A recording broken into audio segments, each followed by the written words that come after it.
सबसे पहले मैं आपसे ये जानना चाहता हूँ कि आपने ग्रेजुएशन किस विषय से किया और कब किया? सर मैंने ग्रेजुएशन 2007 में कंप्लीट किया है। हाँ। मैंने बीएससी फॉरेस्ट्री किया है सर। अच्छा, ग्रेजुएशन 2007 में किया, उसके बाद आप क्या कर रहे थे? सर 2007 में ही मैंने टी गार्डन ज्वाइन किया एज एन असिस्टेंट मैनेजर और सर 2017 तक मैं जॉब कर रहा था। अच्छा, उसके बाद सर लास्ट 3 ईयर से मैं सर इसका बीपीएससी के लिए प्रिपेयर कर रहा हूँ। क्यों छोड़ दिया आपने? सर एक्चुअली मैं सिविल सर्विसेज में आना चाहता था सर, तो मैंने सोचा अब तो एज खत्म हो रहा है, अगर मैं अभी ट्राई नहीं करूंगा तो फिर जिंदगी भर पछताता रहूंगा, अपने आप को कोसता रहूंगा कि मैंने एटलीस्ट ट्राई भी नहीं किया सर। तो इसलिए मैंने फिर 2017 में छोड़ दिया और प्रिपेयर कर रहा हूँ। पहले क्यों नहीं दिया था आपने? क्या चीज सर? पहले क्यों नहीं दिया? सर एक्चुअली जब कॉलेज में था तो तभी मेरा सिलेक्शन हो गया था फाइनल ईयर में, तो फिर मैंने टी गार्डन ज्वाइन कर लिया था सर। आसाम में भी काम किया, फिर वेस्ट बंगाल में भी काम किया। फिर धीरे धीरे सर मोनोटोनी आ गया था कि कुछ नया सीखने को नहीं मिल रहा है, कुछ डेवलपमेंट नहीं हो रहा है। कि टी गार्डन में जब था मैं देखता था कि जब सिविल सर्विसेज ऑफिसर को जैसे कि जो एसपी थे सर, उनको जब बुलाया जाता था टी गार्डन में एज ए चीफ गेस्ट, बहुत उनका वैल्यू होता था सर। तो मुझे लगा कि नहीं, ये फील्ड में जाना चाहिए। और तो सर मैं लास्ट 2017 में मैंने जॉब छोड़ दिया और इसका प्रिपेयर कर रहा हूँ।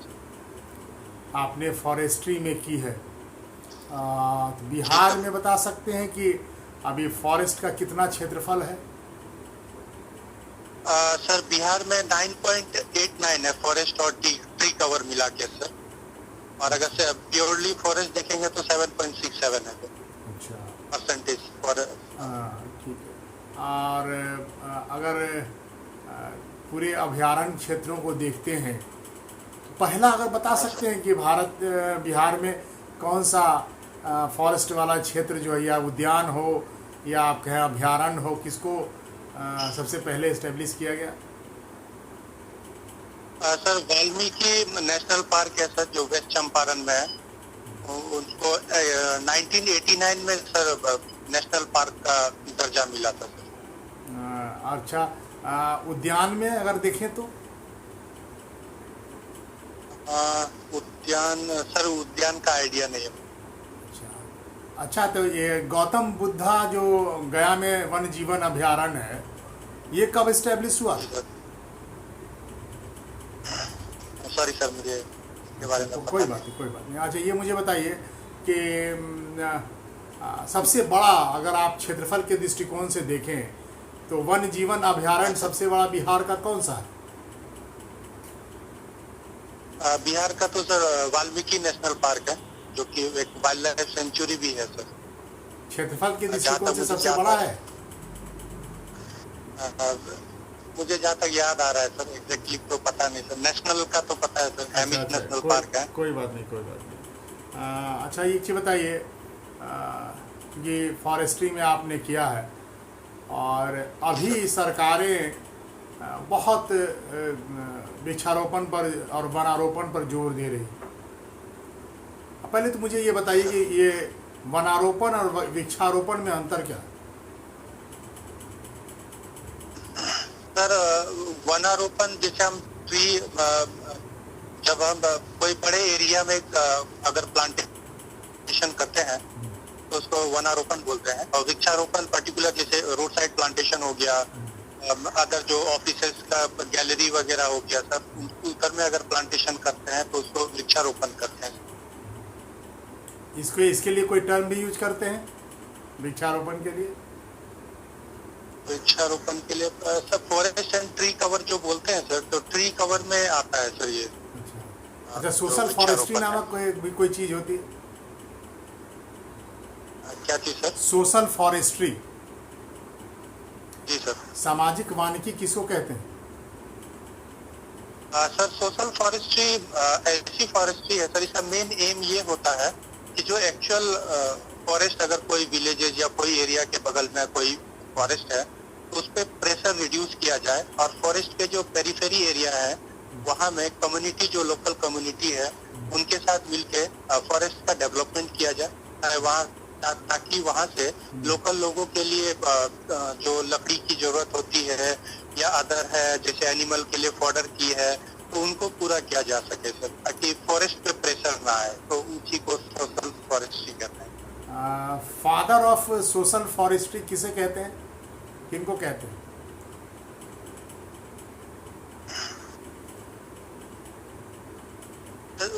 एग्जैक्टली तो पता नहीं, सेट इन सेट बोल के हैं सर, जिन्होंने 1968 में इन पे सोशल फॉरेस्ट्री पे दिया था, तो लेकिन मुझे पता नहीं सर कि एग्जैक्टली में उनको फादर कहा जाता है। अच्छा ठीक है। भारत में पहली बार सोशल फॉरेस्ट्री की बात एक कमीशन के द्वारा की गई थी, आयोग के द्वारा की गई थी। उस आयोग का नाम बता सकते हैं? सॉरी सर, मुझे आइडिया नहीं। अच्छा कोई बात नहीं। मुझे 2 एक्ट भी बनाए गए। डायरेक्टिव प्रिंसिपल्स में भी वन्य और वन्य जीवन अभ्यारण्य की चर्चा की गई है। ये किस आर्टिकल में की गई है?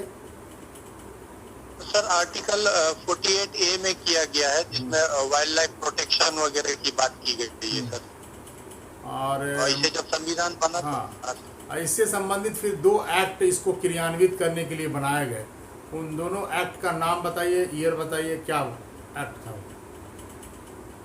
सर जैसे कि वाइल्ड लाइफ प्रोटेक्शन एक्ट है 1972 का सर। इसके तहत जो 1973 से हम लोग का टाइगर प्रोजेक्ट वगैरह स्टार्ट हुआ। फिर सर है फॉरेस्ट कंजर्वेशन एक्ट है,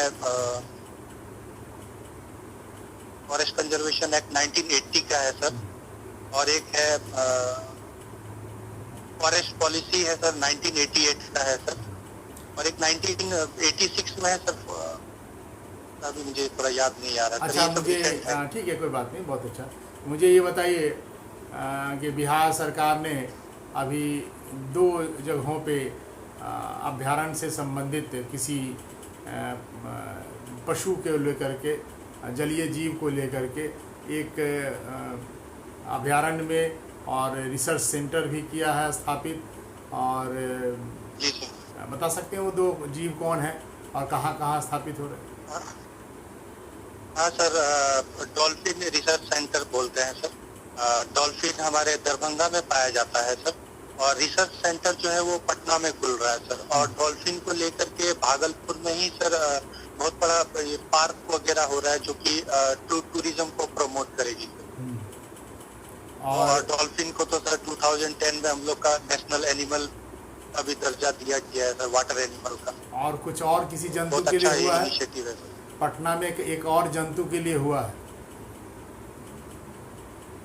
हाल ही में सर, इसके अलावा तो याद नहीं है। संजय गांधी जैविक उद्यान में प्रजनन केंद्र सेंटर खोला गया, रिसर्च सेंटर। किस जंतु के लिए है वो? एग्जैक्टली तो पता नहीं, अगर आप परमिशन देंगे तो मैं गेस करना चाहूँगा। बताइए।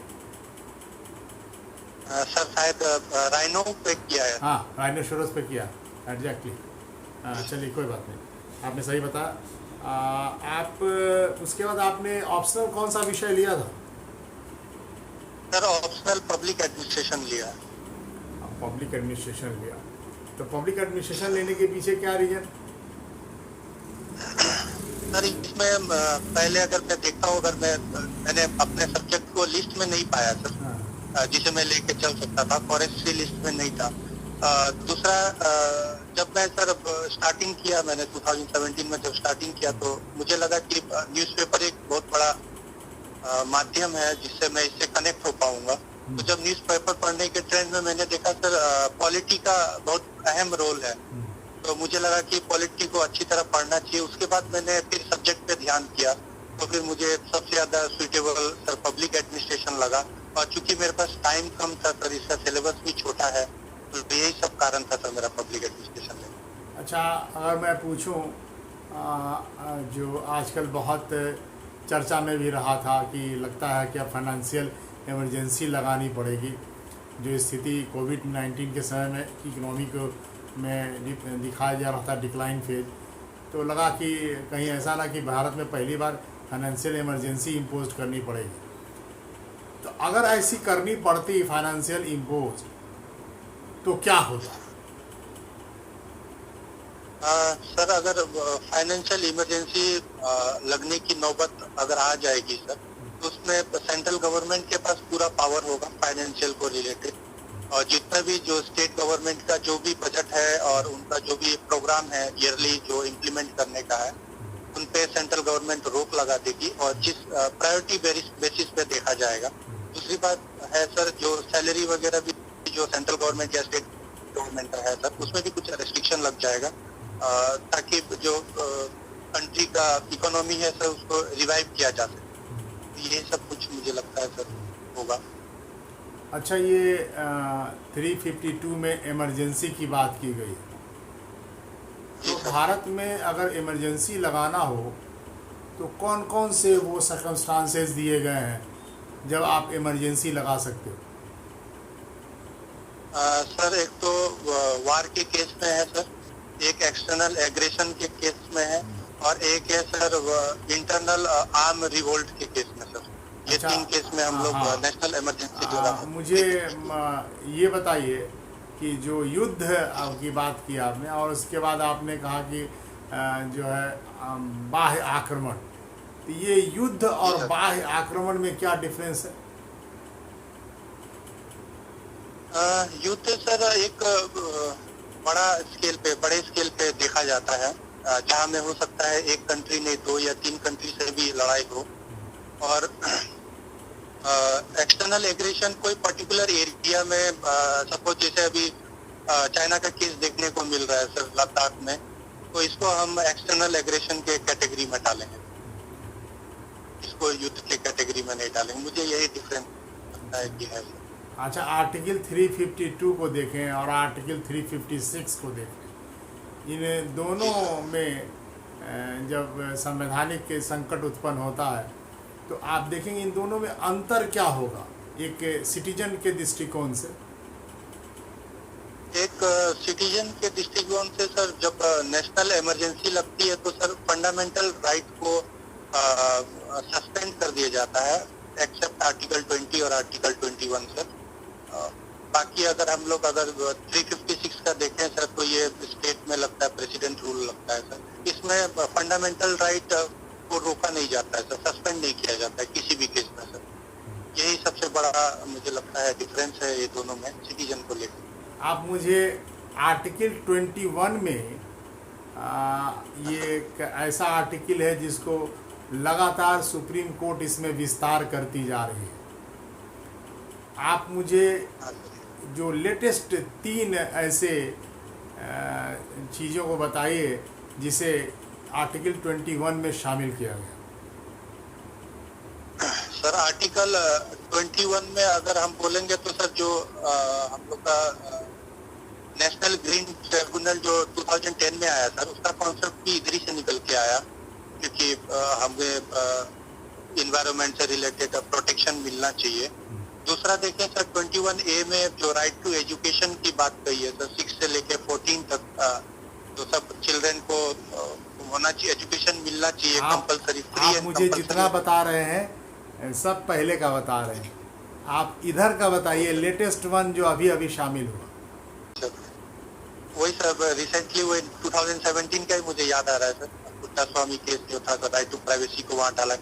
और हाँ सर, एक त्रिपुरा की केस थी सर, जिसमें जो सोशल मीडिया में पोस्ट करने का बात कहा था सर, वो एक फंडामेंटल राइट है, आर्टिकल 19 या 21 में सर इनको 19(1)(a) के साथ साथ 21 भी है। क्या था वो अधिकार?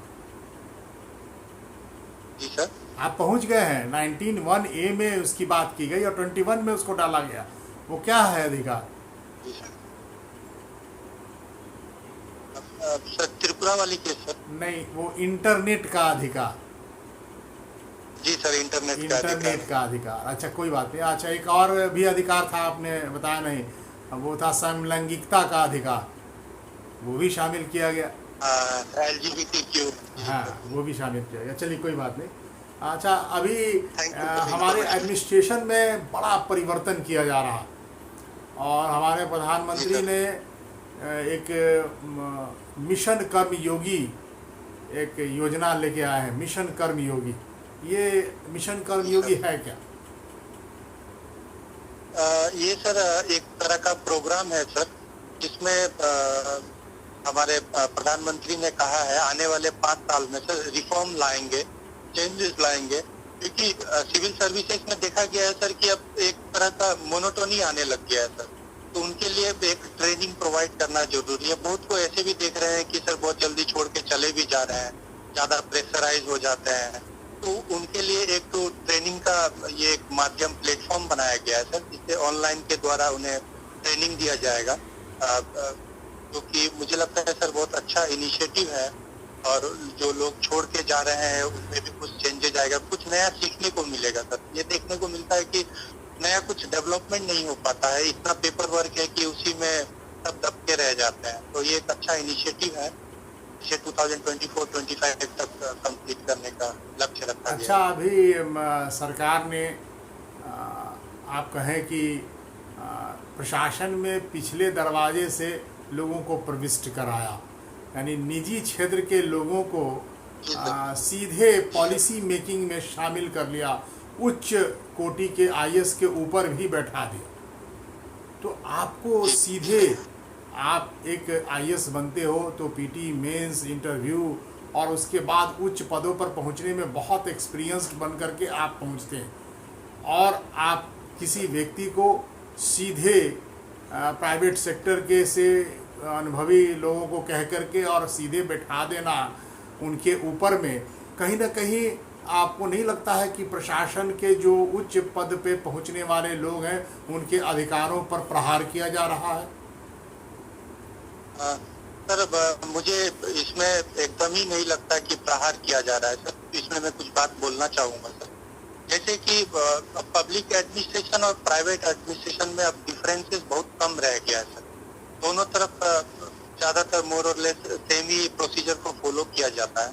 इसमें कोई खराबी नहीं है सर। अगर प्राइवेट एडमिनिस्ट्रेशन में कोई टॉप पोस्ट पे बैठा हुआ है और कोई चीज़ अच्छा इम्प्लीमेंट कर रहा है तो उनको हमारे यहाँ भी ला करके ट्राई करना चाहिए सर। इससे ओवरऑल अगर हम लार्जर पर्सपेक्टिव से देखेंगे सर, नेशन का डेवलपमेंट होगा सर।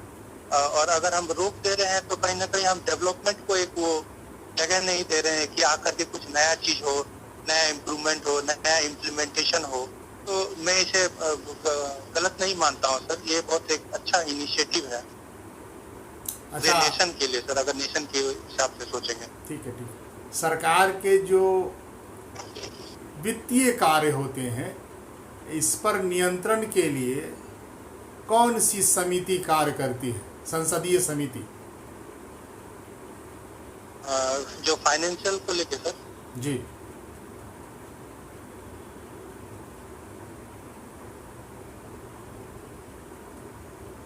तो सर पार्लियामेंट्री अकाउंट कमेटी है सर, पैक कहते हैं। अच्छा, ये इसके अध्यक्ष कौन है? इसके अभी अध्यक्ष कौन है? सर इसका अध्यक्ष सर लीडर ऑफ ऑपोजिशन रहते हैं सर। अभी सर अधीर रंजन चौधरी जी हैं।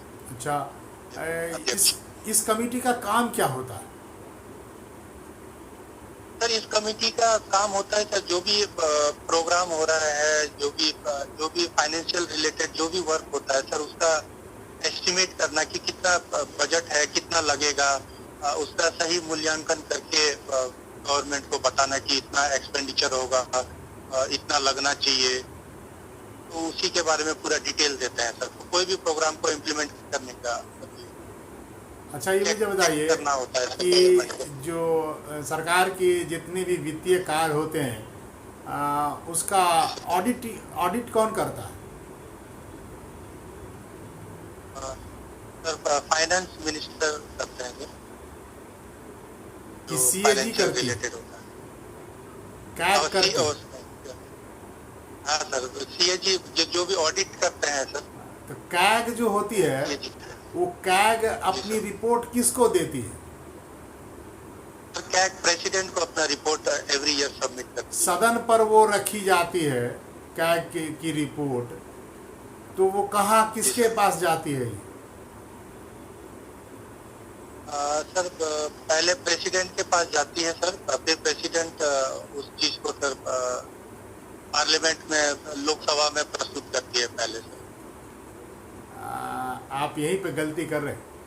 ये जो रिपोर्ट है वो यही पब्लिक अकाउंट्स कमेटी के पास जाती है और पब्लिक अकाउंट्स कमेटी उसकी समीक्षा करती है और उसके बाद इसको अपने लोकसभा के पटल पे रखती है।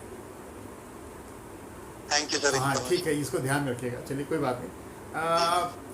धारा 370 और 35(a) के खत्म होने के बाद कश्मीर की जो संवैधानिक स्थिति में जो चेंजेज आई है उसको आप किस रूप में आंकते हैं? सर चेंजेस तो जैसे बोलेंगे कि सर इंटरनेट सस्पेंशन बहुत लंबा वहाँ पे रहा, जो अब धीरे धीरे इंटरनेट को खोल देना चाहिए, क्योंकि वहाँ में शायद 2G का ही अभी भी हो रहा है। और जैसे कि एजुकेशन में भी बहुत बड़ा प्रभाव पड़ा है, तो इसमें भी एडमिनिस्ट्रेटर लोग बहुत सपोर्ट कर रहे हैं, अब एजुकेशन को लाइन में ला रहे हैं। और तीसरी बात है सर, जो भी यहाँ हमें डेवलपमेंट करना है, अभी जो भी प्रोग्राम होता है अब नेशन पे जो भी इम्प्लीमेंट होता है वो जम्मू कश्मीर पे भी होगी। पहले ऐसा नहीं था सर, पहले वहाँ की पार्लियामेंट की परमिशन की जरूरत होती थी। तो अब नेशन पे जो भी इम्प्लीमेंट हो रहा है सर डायरेक्टली वो भी वहाँ पे लागू हो जाएगी अभी। और कुछ जो पिछले 1 साल में देखेंगे तो सर बहुत सारा चीज बंद पड़ी हुई थी, जिसे अब धीरे धीरे लाइन पे लाने की कोशिश की जा रही है। तो मुझे लगता है और कुछ दिन लगेगा, सब कुछ नॉर्मल हो जाना चाहिए। आपने कहा कि इंटरनेट को खोल देना चाहिए और चलिए मैं उसी पर काउंटर कर रहा हूँ आपको कि इंटरनेट की जो बाध्यता है, ठीक है, वो जितने भी हैं इंटरनेट का अधिकार सबको है, मौलिक अधिकार में जब शामिल कर लिया गया। लेकिन अगर साइबर क्राइम को देखें तो साइबर आतंकवाद आज की तारीख में पूरे विश्व के लिए एक चैलेंज बनकर उभरा, क्योंकि इसमें आतंकवादी जो है उसके ट्रेस आउट को पकड़ना बड़ा मुश्किल होता। तो ऐसी स्थिति में क्या अभी जब तक हम लोग साइबर के मामले में बहुत इस पे नियंत्रण करने में अब कारगर नहीं हो, तो वैसी दशा में अगर हमने इंटरनेट के पूरे क्षेत्र को लिए खोल दिया तो क्या ये आतंकवादियों पर नियंत्रण कर पाना कारगर सिद्ध हो पाएगा? सर धीरे धीरे खोलना चाहिए। अभी हम देखेंगे जैसे कि गुजरात में भी सर एक आसपास बोल के एक सेंटर खोला गया है जो साइबर क्राइम को डील करेगी। उसी तरह दिल्ली में भी खोला गया है जो साइबर क्राइम को डील करेगी। और मुझे नहीं लगता सर कि अगर एक चीज को लेकर के हम लोग अगर इतनी बड़ी चीज को रोक दें तो कहीं ना कहीं ये ठीक नहीं है। हमें ये रास्ता निकालना चाहिए कि इंटरनेट होते हुए भी कैसे जो उग्रवादी वगैरह है इसका यूज ना कर पाए, इसका मिसयूज ना हो पाए। तो इसका बंद करना तो सोल्यूशन नहीं हो पाएगा सर, क्योंकि आजकल देखिए तो सब कुछ ऑनलाइन ही होता है। और कोरोना के पीरियड तो जान ही रहे हैं सर, जॉब वगैरह भी करना अब लोगों को घर से करने के लिए बोला गया है। इस स्थिति में अगर हम इंटरनेट को बंद करते हैं तो कहीं ना कहीं हम पूरे स्टेट को पूरा ठप कर दिए हैं जैसा सिचुएशन आ गया है सर। जो जहाँ है वहीं रह गया सर। तो जो सर आतंकवादी तो सही में पूरा वर्ल्ड पे बहुत बड़ी प्रॉब्लम है, इसको कर्व आउट करना चाहिए। लेकिन इसका सोल्यूशन ये नहीं है कि इंटरनेट ही रोक दें सर। तो मुझे लगता है इंटरनेट होते हुए हमें कैसे इसको और इफेक्टिव करना चाहिए वो माध्यम सुनिश्चित करना चाहिए सर। जैसे आसपास है गुजरात में, वैसे ही जम्मू कश्मीर में भी खोलना चाहिए। ये लेजिस्लेशन जो है वो जो कानून बनते हैं तो इसमें प्रत्यायोजित कानून, डेलीगेटेड लेजिस्लेशन किसे कहते हैं? Sorry sir. अच्छा कोई बात नहीं। अच्छा मुझे ये बताइए कि अगर आपका जो कार्य का अनुभव रहा है, बहुत वर्षों तक आपने जिस क्षेत्र में काम किया है और उस काम अनुभव का लाभ उठाना चाहूँ और मैं आपको एज ए SDM किस ज़िले में भेजूं ताकि आपके वो पूर्व के जो कार्य हैं उसका भी हम लाभ उठा पाएँ और प्रशासन में और इकोनॉमिक पॉलिसीज़ में उससे लाभ उठा करके जीडीपी ग्रोथ रेट में हम उसका योगदान बढ़ा सकें, तो आपको किस ज़िले में भेजा जाना चाहिए? सर मुझे लगता है अगर ये ऐसी स्थिति आई और मुझसे अगर पूछा जाए तो मैं जहानाबाद जाना चाहूँगा सर, जहाँ मैं हमारे बिहार में देखते हैं अगर जहानाबाद डिस्ट्रिक्ट में वहाँ पे फॉरेस्ट कवर 0% है सर। तो मैं वहाँ जाके कुछ इनोवेटिव आइडियाज जैसे कि मियावाकी स्कीम है सर जापान का, वो इम्प्लीमेंट करना चाहूँगा, ताकि ये जो मेरा एडमिनिस्ट्रेशन वर्क है उसके साथ मैं इसको भी ज्वाइंट लेकर के प्रमोट करना चाहूँगा सर। तो मैं जहानाबाद ही जाना चाहूँगा सर। आपने आपके ये में चाय के क्षेत्रों में आपने बहुत काम किया, तो कोई हमारे बिहार में कोई चाय बागान वाला क्षेत्र नहीं है? हाँ सर, किशनगंज वगैरह है सर, वो चाय का मैंने एक्सपीरियंस ले लिया है सर। मैं अब चाहता हूँ कि मैं दूसरे फील्ड में और आगे बढ़ूँ सर, इसलिए मैं जहानाबाद को ज़्यादा प्रेफर करूँगा। आपने असम को दिया अपनी सेवाएं, आपने दार्जिलिंग में पश्चिम बंगाल को दिया अपनी सेवाएं, तो क्या बिहार को चाय के क्षेत्र में आगे नहीं बढ़ा सकते? सर बिहार में अगर हम देखें तो सर क्वालिटी नहीं कर सकते, क्वांटिटी हम जरूर बढ़ा सकते हैं टी गार्डन का, क्योंकि वो फेवरेबल कंडीशन नहीं है सर। इसके लिए फेवरेबल कंडीशन होता है सर टी के लिए कि through out the year rain हो, जो कि हमारे बिहार में कोई भी डिस्ट्रिक्ट में ये नहीं मिलता है। कहाँ है किस डिस्ट्रिक्ट में चाय की खेती हो सकती है? अब होती है सर, किशनगंज में होती है। किशनगंज में होती है। अच्छा, ये बहादुरगंज आपने असम में भी कार्य किया है और आपने बताया कि मैंने दार्जिलिंग में भी काम किया, तो असम और दार्जिलिंग के दोनों के जो चाय की क्वालिटी है, इन दोनों में सबसे बेहतर आप कहाँ मानते हैं कि चाय की क्वालिटी ज़्यादा है?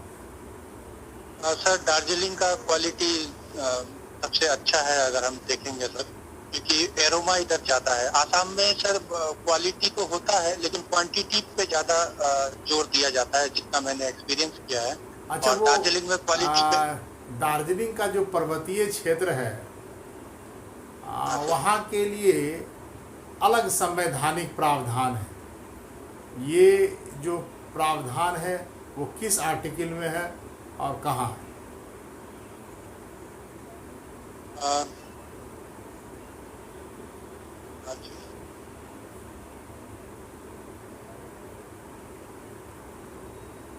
सॉरी सर, इसके बारे में पता नहीं। कोई बात। अच्छा, ये मुझे बताइए कि जो असम का चाय बागान है और दार्जिलिंग का चाय बागान है, अगर मैं ज्योग्राफिकल दृष्टिकोण से देखूं तो समुद्र तल से जो उसकी ऊंचाई है ये दोनों में बहुत क्वाइट डिफरेंट है। तो समुद्र तल से किसकी ऊंचाई सबसे ज़्यादा क्षेत्रों पे है, किसकी कम है, बता सकते हैं क्या? सर दार्जिलिंग की ज़्यादा है और आसाम की कम है सर। अच्छा, कितनी है बता सकते हैं? सर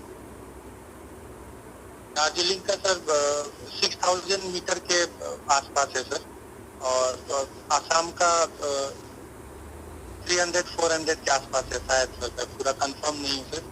अच्छा, कोई बात नहीं है। आप तमिलनाडु में भी कहीं चाय की खेती होती है? हाँ सर, नीलगिरी हिल्स में, नीलगिरी के पहाड़। अच्छा, सबसे ज़्यादा कहते हैं कि एक्सपोर्ट जो होता है वो कहाँ से होता है? सर टी का। ठीक है। टी का सर एक्सपोर्ट सबसे ज़्यादा आसाम से होता है सर, लेकिन पर केजी अगर वैल्यू का देखें सर तो सबसे ज़्यादा फेच दार्जिलिंग टी करती है। दार्जिलिंग टी और क्वांटिटी में आसाम है। दार्जिलिंग की जो सबसे बड़ी टी कंपनी है उसका नाम क्या है? सर मकईबाड़ी टी स्टेट है सर, जो सबसे पुरानी और सबसे फेमस है दार्जिलिंग टी में सर। अच्छा, और ये बहुत पहले। ठीक है। आप मुझे ये बताइए कि अभी बिहार सरकार ने जैविक कॉरिडोर को बनाने की घोषणा की है और वह उसमें काम भी चल रहा है और कुछ बन भी गया। तो जैविक कॉरिडोर जो है ये कहाँ से कहाँ तक बन रहा है? ये अभी सर फर्स्ट फेज में जो है, जो भी गंगा से सटे हुए सर 13 डिस्ट्रिक्ट में सर इसको इम्प्लीमेंट किया जा रहा है। इसमें सक्सेसफुल होने के बाद फिर ऑल डिस्ट्रिक्ट में इसमें किन किन किया फसलों को फर्स्ट पेज में, लेकिन ये जो है प्रायोरिटी दी गई है? क्या चीज किन किन फसलों को प्रायोरिटी दी गई है? सर ऑर्गेनिक में फसलों का सर इसका क्या है? अच्छा, ये बिहार सरकार ने अभी थोड़े दिन पहले दानापुर से महाराष्ट्र तक के एरिया में ले गया है, एक स्थान है वहाँ तक एक नई रेलगाड़ी भी चलाई है, और उस रेलगाड़ी का जो मुख्य उद्देश्य है वो किन फसलों को लेकर के है?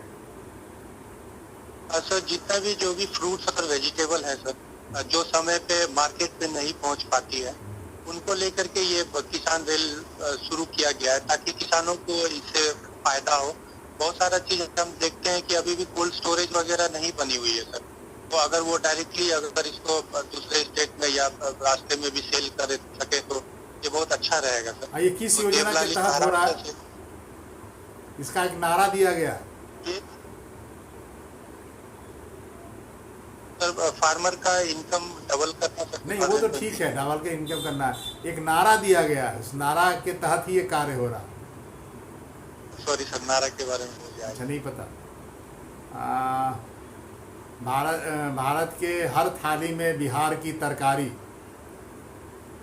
Thank you sir. अच्छा ये बताइए कि वो जो जैविक कॉरिडोर के जो मैंने पूछा था प्रश्न, वो सब्जियों को लेकर के ही है, वो कॉरिडोर में सब्जियों की ही प्रधानता दी गई है और उसी से जोड़कर ये योजना चलाई जा रही है। ठीक है, अब मुझे बताइए कि बिहार के इकोनॉमी को ग्रो करने के लिए, एग्रो बेस्ड जो है इकोनॉमी है उसको ग्रो कराने के लिए क्लस्टर जोन बनाए जा रहे हैं। तो आप हमको बता सकते हैं ये क्लस्टर जोन किन किन क्षेत्रों में बनाए जा रहे हैं? सर क्षेत्र के बारे में तो मुझे आइडिया नहीं है सर। नहीं देखिए, हर उत्पाद के लिए अलग अलग क्लस्टर जोन है। जैसे आप कहें तो वो पूर्णिया और कटिहार का जो इलाका है वो किसके लिए हो सकता है? सर ये एरिया में जूट का कल्टीवेशन बहुत ज्यादा होता है। जूट का कंट्रीब्यूशन सही बताया आपने, वो जूट क्लस्टर जोन है। और भागलपुर का इलाका किस प्रकार के क्लस्टर जोन बनाए जा रहे हैं?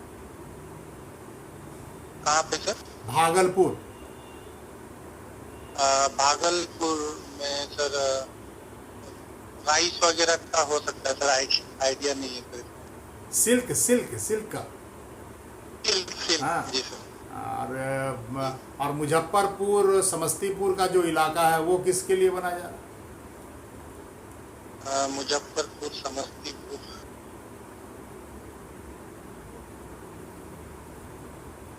सॉरी। अच्छा, अभी जो है हमारे प्रधानमंत्री ने भी जो घोषणाएं की है, इसके तहत न केवल एग्रीकल्चर में अन्य चीज़ों को भी जोड़ा है उन्होंने, और इस दौरान जो पैंडेमिक सिचुएशंस हुए उसके बाद इकोनॉमी को रिवाइव करनी थी, तो इन सब क्षेत्रों को जोड़ करके एक नई परंपरा जो आप कहें जो बहुत पहले चलती थी लेकिन उसको अब हम लोग भूल चुके थे, अब शुरू कर रहे हैं, फिर से शुरू कर रहे हैं। तो ये कौन सी योजना जो थी उसको उन्होंने जोड़ा? सर एक तो फिशरी को जोड़ा गया है सर, मत्स्य योजना है, जिसको लेके पूर्णिया में भी सीमेंट सेंटर बनाया गया है सर, इसको प्रमोट करना है। और दूसरा सर एक ऐप भी लॉन्च किया उन्होंने, ई गोपाला ऐप, जिससे जो केटल का सर ब्रीड है जो इंडिजिनस था जो पहले से सर, उसको प्रमोट करने पे इन्होंने ध्यान देने को कहा है। ये याद रहा। ठीक है, आप मुझे बताएं कि पेपर पढ़ते हैं? जी सर। पेपर पढ़ते हैं? हाँ सर, ऑनलाइन ही पढ़ता हूँ पेपर, अभी तो फिलहाल कोरोना के कारण सर। अच्छा। घर में छोटे छोटे बच्चे हैं तो पेपर नहीं ले पाता हूँ सर, मोबाइल से ही सर। तो पेपर से तो कोरोना से नहीं फैलता? सर पेपर से भी आ सकता है सर कोरोना, वायरस है सर, ये तो पेपर किसी भी से माध्यम से आ तो सकता है। वायरस के संबंध में बहुत WHO ने भी कहा कि वो पेपर से नहीं पहुंचेगा। अगर आप 1-2 घंटे भी छोड़ देते हैं, पेपर पर ज़्यादा देर जीवित नहीं रहता है। अच्छा चलिए, कोई बात नहीं। ऐसे ऐसे कौन सा ऐसे पेपर सर पढ़ते हैं आप? ऑनलाइन, हाँ सर ऑनलाइन में सर द हिंदू पढ़ता हूँ सर। क्या पढ़ते हैं? हिंदू? The Hindu ji sir. अच्छा, हिंदू के संपादक कौन है, एडिटर कौन है?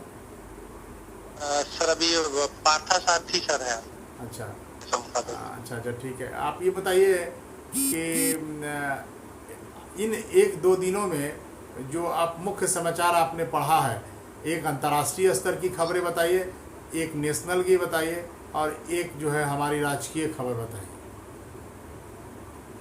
अंतर्राष्ट्रीय में सर अब आने वाले दिनों में सर यूएसए का इलेक्शन होने वाला है, नवंबर में इलेक्शन होगा।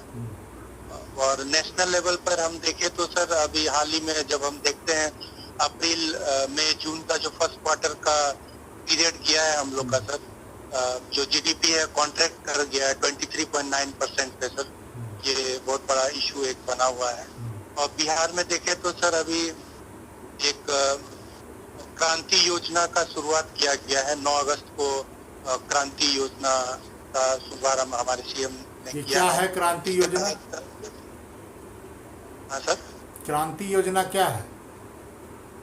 क्रांति योजना के सर 2.51 करोड़ प्लांट्स को लगाने का लक्ष्य रखा गया था, जो पूरा किया गया सर, जिसको 5 जून से स्टार्ट किया गया था और 9 अगस्त तक का सर ये प्रोग्राम था, जो बहुत अच्छा सक्सेसफुल हुआ है। और ट्री प्लांटेशन किया गया सर जगह जगह, ऑफिसेज, रोड साइड प्लांटेशन, जहाँ भी जगह हो। तो इन्होंने अभी इस बार ये चीज को जोर दिया है कि सिर्फ लगाना ही नहीं है, उसका पालन पोषण भी ढंग से करना है, जैसे हम बच्चे का करते हैं वैसे ही प्लांट का केयर भी करना है सर। इस बार एक्स्ट्रा एम्फेसिस उस पर भी दिया गया है।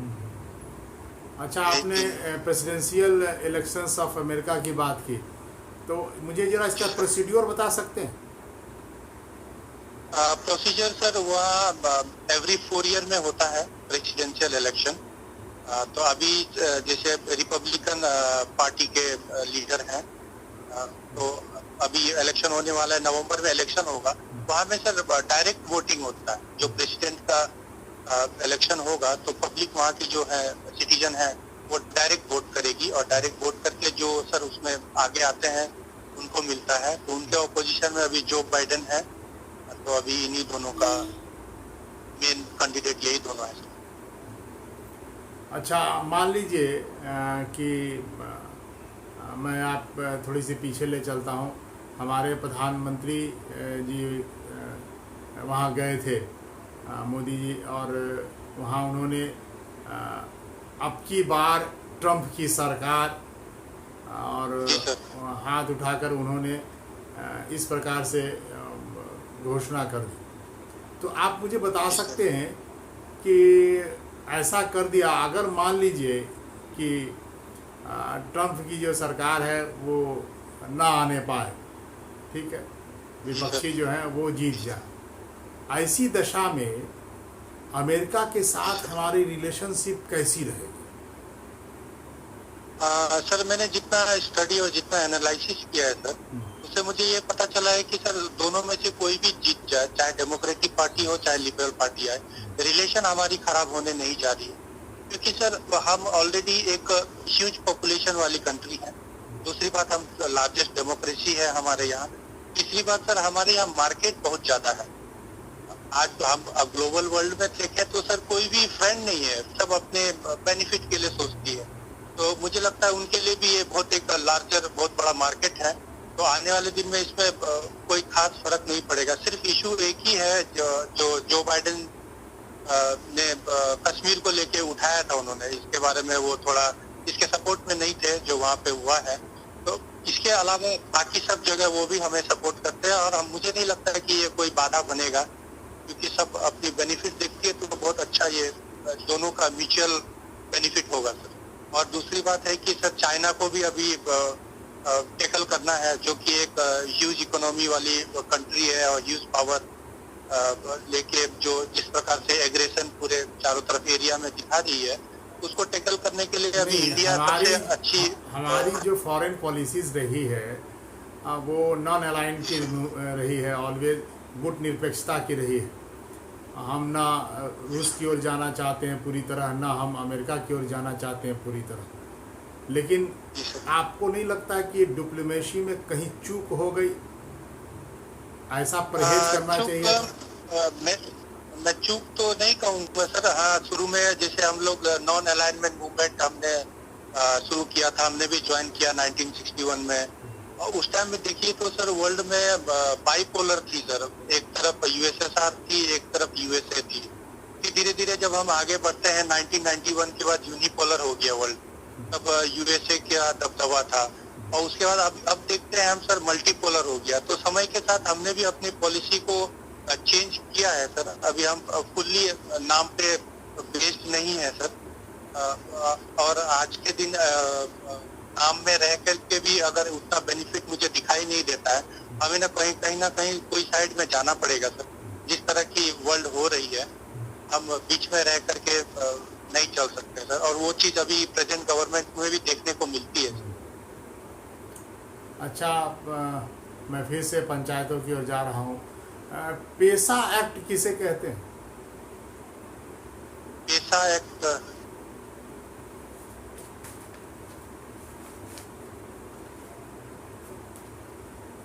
सॉरी सर, पढ़ा वो रिकॉल नहीं कर रहा हूँ। 94-95 में सर इसका कुछ आया था। अच्छा, ये बताइए, अभी अरुणाचल प्रदेश जो है अपने को 6th शेड्यूल में शामिल करने के लिए अपने विधानसभा से प्रस्ताव भिजवाया, तो ये जो है वो ऐसा इन्होंने क्यों किया?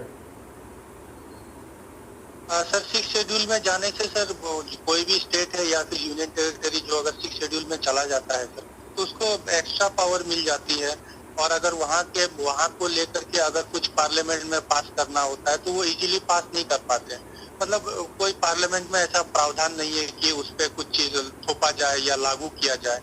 तो इसलिए अरुणाचल चाह रही है कि इस तरह का चीज करे, क्योंकि अभी एनआरसी का इशू आसाम में बहुत बढ़ गया था। तो इस तरह का अगर बाहर से बांग्लादेशी आके वहाँ रहने लगे और फिर सेंट्रल गवर्नमेंट ने ऐसा प्रोविजन बना दे कि वहाँ रह सकते हैं, तो उनको इस चीज का डर लग रहा है। और जिसके वजह से वो चाहते हैं कि उनके स्टेट को भी 6 शेड्यूल में डाल दिया जाए, ताकि वो फुल्ली प्रोटेक्टेड हो, कोई भी इजीली कुछ भी इम्प्लीमेंट ना कर सके अपने मर्जी से। अच्छा, पिछले दिनों बहुत सीएए कानून के लिए भी बहुत हाय तौबा मचा, तो ये आप सीएए कानून को किस प्रकार, एनआरसी और सीएए को किस प्रकार देखते हैं? सीएए एनआरसी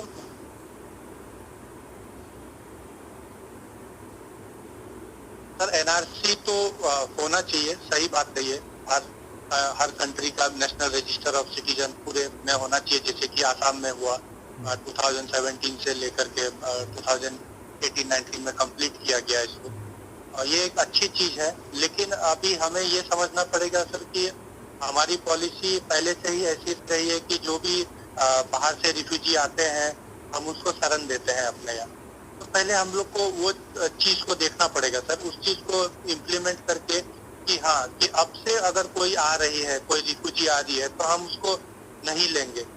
उसके बाद करने के बाद अगर इस सीए और एनआरसी को इम्प्लीमेंट किया जाएगा, तो मुझे लगता है जो अभी प्रॉब्लम हो रही है, ये प्रॉब्लम का निदान हो पाएगा। क्योंकि हम देखते हैं कि अगर एनआरसी अभी आसाम में बन भी गई है, तो उस पर क्या करना है, अभी तक सेंट्रल गवर्नमेंट के पास भी कोई क्लियर पिक्चर नहीं है, जिस वजह से कुछ उस चीज पे बात आगे नहीं। अभी भी बोल रहे थे कि 40 लाख बाहर है, उससे तो कुछ नहीं हो पाया। तो पहले हमें एक ग्राउंड बनाना पड़ेगा कि किस लेवल पे हम कौन से डेट से कि किसी को एंट्री नहीं करने देंगे और वर्ल्ड वाइड अनाउंसमेंट होगा।